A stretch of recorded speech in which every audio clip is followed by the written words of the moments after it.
നമസ്കാരം, മലയാളി വാർത്തയിലേക്ക് സ്വാഗതം. കഴിഞ്ഞ ദിവസം 8 വയസ്സുകാരൻ പാമ്പ് കടിയേറ്റ് മരിച്ച സംഭവം വളരെ വേദന ഉളവാക്കുന്നതായിരുന്നു.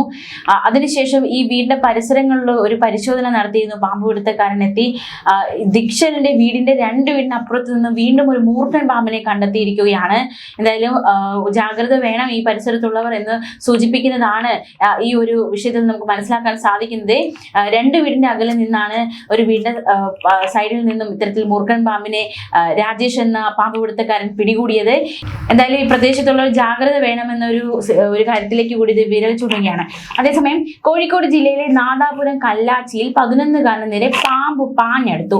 വീട്ടുമുറ്റത്ത് നിർത്തിയിട്ടിരുന്ന സ്കൂട്ടറിൽ നിന്ന് സാധനങ്ങൾ എടുക്കുന്നതിനിടെയാണ് കുട്ടിക്ക് നേരെ പാമ്പെത്തിയത്. ഇന്നലെ വൈകിട്ട് 5:30യോടെയാണ് സംഭവം. സ്കൂട്ടറിന്റെ പിന്നിൽ നിന്നെത്തിയ പാമ്പ് കുട്ടിയെ കൊത്താൻ ശ്രമിച്ചു. പക്ഷേ ധരിച്ചിരുന്ന പാന്റിലാണ് കൊത്തേറ്റത്.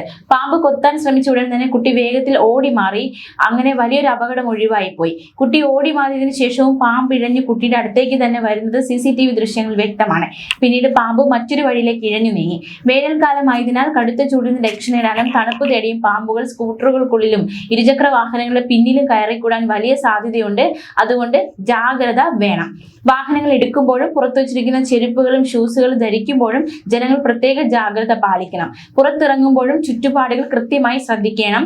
മാത്രമല്ല, നമ്മൾ പരിസരത്തൊക്കെ ഇറങ്ങുമ്പോൾ യാത്രയിലൊക്കെ ആയിരിക്കുമ്പോൾ തീർത്തും സുരക്ഷിതമായിട്ട് ഇരിക്കുക. ചുറ്റുപാടുമൊക്കെ നന്നായിട്ട് നോക്കേണ്ട ആവശ്യകതയുണ്ട്. എന്തായാലും വേനൽ ചൂട് കടുക്കുന്നതിനോടൊപ്പം തന്നെ വലിയ രീതിയിൽ പാമ്പ് ശല്യവും വർദ്ധിക്കുന്നുണ്ട്. കനത്ത വേനൽ ചൂട് അനുഭവപ്പെടുന്ന സാഹചര്യത്തിൽ പാമ്പുകൾ തണുപ്പ് തേടി വീടുകളിലേക്ക് ജനവാസ മേഖലയിലേക്കും എത്തുന്നതാണ് എന്നാണ് ആരോഗ്യവകുപ്പ് വ്യക്തമാക്കുന്നത്.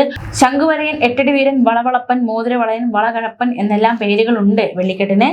ചേനത്തണ്ടൻ, അതായത് തേക്കില പുള്ളി, വട്ടക്കൂറ എന്നീ പേരുകളുണ്ട്. ചുരുട്ടമണ്ഡലി, ഈർച്ചവാൾ, ശൽക്കാണലി, രക്തയാണലി എന്ന പേരുണ്ട്. മുഴമൂക്കൻ, കുഴിമണ്ഡലി, രാജവെമ്പാല മുതലായവയാണ് പ്രധാന വിഷപ്പാമ്പുകൾ. മൂർഖൻ, ചേനത്തണ്ടൻ, വെള്ളിക്കെട്ടൻ എന്നിവ മൂലമാണ് ബഹുഭൂരിപക്ഷം അത്യാഹിതങ്ങളും സംഭവിച്ചിട്ടുള്ളത്. വീടിനോട് ചേർന്നുള്ള പുൽക്കാടുകൾ, കരിയിലക്കൂട്ടങ്ങൾ, വിറക് കൂട്ടിയിട്ടിരിക്കുന്ന ഇടങ്ങൾ എന്നിവ വൃത്തിയാക്കണം. വാതിലുകൾക്കും ജനാലകൾക്കും താഴെയുള്ള വിടവുകൾ അടയ്ക്കണം. ജനലുകൾ തുറന്നിടുമ്പോൾ നെറ്റുകൾ ഉപയോഗിക്കുന്നത് പാമ്പുകൾ ഉള്ളിൽ കടക്കുന്നത് തടയും. ഭക്ഷണാവശിഷ്ടങ്ങൾ എലികളെ ആകർഷിക്കുമെന്നതിനാൽ പാമ്പുകൾ വീടിനുള്ളിലെത്തും. കെട്ടിടത്തിന് മുകളിലേക്ക് വളർന്നു നിൽക്കുന്ന മരങ്ങളുടെ ശിഖരങ്ങൾ നീക്കം ചെയ്യണം. ഡ്രൈനേജ് പൈപ്പുകൾ ശരിയായി മൂടി സൂക്ഷിക്കണം. കെട്ടിടത്തിന്റെ മുൻ പിൻവാതിലുകളുടെ കീഴെ വിടവില്ലാത്ത തരത്തിലുള്ള പാളിയും കട്ടിലയും ആകണം. വാതിലിന് താഴെയുള്ള ഇടുങ്ങിയ വിടവിലൂടെ പാമ്പുകൾക്ക് കെട്ടിടത്തിലേക്ക് പ്രവേശിക്കാൻ സാധിക്കുമെന്നത് കൊണ്ടാണ്. അപ്പൊ ആ ഒരു സുരക്ഷിതത്വം കൂടി നമ്മൾ ഉറപ്പാക്കേണ്ടതായിട്ടുണ്ട്. കെട്ടിടത്തിന്റെ പരിസരത്ത് എലികളുടെയും പാമ്പുകളുടെ വാസസ്ഥലമാകാവുന്ന എല്ലാ മാളങ്ങളും മറ്റു പ്രവേശന സ്ഥാനങ്ങളും സുരക്ഷിതമായി അടയ്ക്കണം.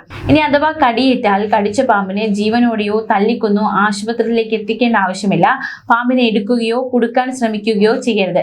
വിഷമുള്ള ചത്ത പാമ്പായാൽ പോലും അങ്ങനെ കൈകാര്യം ചെയ്യരുത്. കടിയേറ്റാൽ ലക്ഷണങ്ങൾ പ്രത്യക്ഷപ്പെടുന്നത് വരെ കാത്തിരിക്കരുത്. വൈദ്യസഹായം തേടണം. വരിഞ്ഞു മുറുക്കി കെട്ടരുത്. മുറിവ് വീണ്ടും മുറിക്കരുത്. വിഷം വലിച്ചെടുക്കാൻ ശ്രമിക്കരുത്. ഐസ് പുരട്ടുകയോ മുറിവ് വെള്ളത്തിൽ മുക്കുകയോ ചെയ്യരുത്. വേദന സംഹാരിയായി മദ്യം കുടിക്കരുത്. വേദന സംഹാരികൾ കഴിക്കരുത്. ഷൂസ് ഇടും മുൻപ് ജാഗ്രത വേണം. വേനൽക്കാലത്ത് തറയിൽ പായ പിരിച്ച് ഉറങ്ങുന്നവർ പ്രത്യേകം ശ്രദ്ധിക്കണം. വെള്ളിക്കെട്ടം പോലുള്ള പാമ്പുകൾ തണുപ്പ് തേടി കിടക്കയിലേക്ക് കയറാൻ സാധ്യതയുണ്ട്. കട്ടിലോ കൊതുക് വലയ്ക്കുള്ളിലോ ഉറങ്ങുന്നതാണ് സുരക്ഷിതം. വീടിന്റെ വരാന്തയിലും ഉമ്മറത്തും വെച്ചിരിക്കുന്ന ചെടിച്ചട്ടികൾക്കിടയിൽ നനവും തണുപ്പുമുള്ളതിനാൽ പാമ്പുകൾ ഒളിച്ചിരിക്കാൻ സാധ്യതയുള്ളതിനാൽ ജാഗ്രത പാലിക്കണം. ചെരുപ്പും ഷൂസും ധരിക്കും മുൻപ് പാമ്പുകൾ അകത്ത് കയറിയെന്ന് ഉറപ്പാക്കണം. ഷൂസിനുള്ളിൽ കൈ കടത്താതെ നിലത്ത് കൊട്ടിയതിനു ശേഷമേ ഉപയോഗിക്കാവൂ. പാമ്പിൻ കുഞ്ഞുങ്ങളെ സൂക്ഷിക്കണം. പാമ്പിൻ കുഞ്ഞുങ്ങൾ ജനിച്ചു കുറച്ചുനാൾ സ്വന്തമായി മേഖല കണ്ടെത്തി ആധിപത്യം സ്ഥാപിക്കുന്നതിനുള്ള ഒരു ശ്രമം ഉണ്ടായിരിക്കും ആ പാമ്പിൻ കുഞ്ഞുങ്ങൾക്ക്. അതുകൊണ്ട് തന്നെ അവയെ പുറത്ത് കാണാൻ വളരെ സാധ്യതയുണ്ടാകും. അപ്പോൾ അതിനെ സൂക്ഷിക്കേണ്ടതുണ്ട്. ഫെബ്രുവരിയിൽ തുടങ്ങി ഇടവപ്പാതി കാലത്ത് വരെ ഇങ്ങനെ പാമ്പിൻ കുഞ്ഞുങ്ങളെ കാണാനുള്ള സാധ്യതയുണ്ട്. പാമ്പ് കടിയേറ്റാൽ പ്രഥമ ശുശ്രൂഷ ചെയ്യണം. പാമ്പ് കടിയേറ്റാൽ ശരീരത്തിന്റെ മറ്റു ഭാഗങ്ങളിലേക്ക് വിഷം വ്യാപിക്കുന്നത് തടയുക. പ്രഥമ ശുശ്രൂഷ ചെയ്യേണ്ടതുണ്ട്.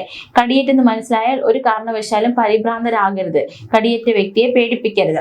പേടിച്ചാൽ രക്തയോട്ടം കൂടുന്നത് വഴി വിഷം പെട്ടെന്ന് വ്യാപിക്കും. ശരീരം അനക്കാതെ സൗകര്യപ്രദമായ വ്യക്തിയെ ഇരുത്തണം. ബോധം നഷ്ടപ്പെടുന്ന സാഹചര്യത്തിൽ തറയിൽ ചരിച്ചു കിടത്തുക. മുറിവ് മുറിവുള്ള ഭാഗം അല്ലെങ്കിൽ കടിയേറ്റ ഭാഗം ഒന്നും ചെയ്യരുത്. ചെരുപ്പുകൾ, ബെൽറ്റ്, മോതിരങ്ങൾ, വാച്ച്, ആഭരണങ്ങൾ അല്ലെങ്കിൽ ഇറുകിയ വസ്ത്രങ്ങൾ എന്നിവ മുറിവേറ്റ ഭാഗത്ത് നിന്ന് മാറ്റണം. പാമ്പ് കടിയേറ്റ വ്യക്തിയെ ഇടതുവശം ചെരിഞ്ഞ് വലതുകാൽ വളച്ച് കൈകളിൽ മുഖം ചേർത്ത് കിടത്തണം. മുറിവിന് മുകളിലായി കയറോ തുണിയോ മുറുക്കി കെട്ടേണ്ടതില്ല. ഇത് രക്തയോട്ടം തടസ്സപ്പെടുത്തി കോശങ്ങൾ നശിക്കുന്നതിന് കാരണമാകും. കടിയേറ്റ ആളെ എത്രയും വേഗം ആന്റി സ്നേക്ക് വെനം ലഭ്യമായുള്ള അടുത്ത ആശുപത്രിയിൽ എത്തിക്കണം. ഇപ്പോൾ നമുക്കറിയാം, ഇപ്പോൾ ഈ ഒരു പ്രത്യേക സാഹചര്യത്തിൽ പാമ്പ് കടിയേറ്റുള്ള മരണങ്ങൾ വർദ്ധിക്കുന്ന സാഹചര്യത്തിൽ 108 വിളിച്ചാൽ മതി. 108-ൽ വേണ്ട കാര്യങ്ങളൊക്കെ സജ്ജമാക്കിയിരിക്കും. അവർ എത്തിക്കേണ്ടടുത്ത് എത്തിക്കും, പ്രഥമ ശുശ്രൂഷയൊക്കെ നൽകും. ആ കാര്യം കൂടി നമ്മൾ അറിഞ്ഞിരിക്കുക. ഈ കെട്ടിടത്തിന് സമീപത്തും അകത്തും വിഷപ്പാമ്പിനെ കണ്ടാൽ കേരള വനം വകുപ്പിന്റെ അംഗീകൃത രക്ഷാപ്രവർത്തകരുമായി ബന്ധപ്പെടുക. 1800-4254-733 എന്ന ടോൾ ഫ്രീ നമ്പറിൽ വിളിക്കാവുന്നതാണ്. പാമ്പ് കടിയേറ്റാൽ അടിയന്തര സഹായം ഉറപ്പാക്കാനായി വനം വകുപ്പിന്റെ സർപ്പ ആപ്പ്, പാമ്പ് കടിയേറ്റാൽ അടിയന്തര സഹായം ഉറപ്പാക്കാനായി ഈ ഒരു ആപ്പ് സജ്ജമാണ്. അത് ഉപയോഗിക്കാവുന്നതാണ്. Snake awareness rescue and protection app. പാമ്പുകളെ കുറിച്ചുള്ള ബോധവൽക്കരണം, ശാസ്ത്രീയ രീതിയിലുള്ള രക്ഷപ്പെടുത്തൽ, വിദഗ്ധ ചികിത്സ എന്നിവ ഒരൊറ്റ പ്ലാറ്റ്ഫോമിൽ ലഭ്യമാകും. സുരക്ഷിതരായിട്ടിരിക്കുക. ന്യൂസ് ഡെസ്ക് മലയാളി വാർത്ത.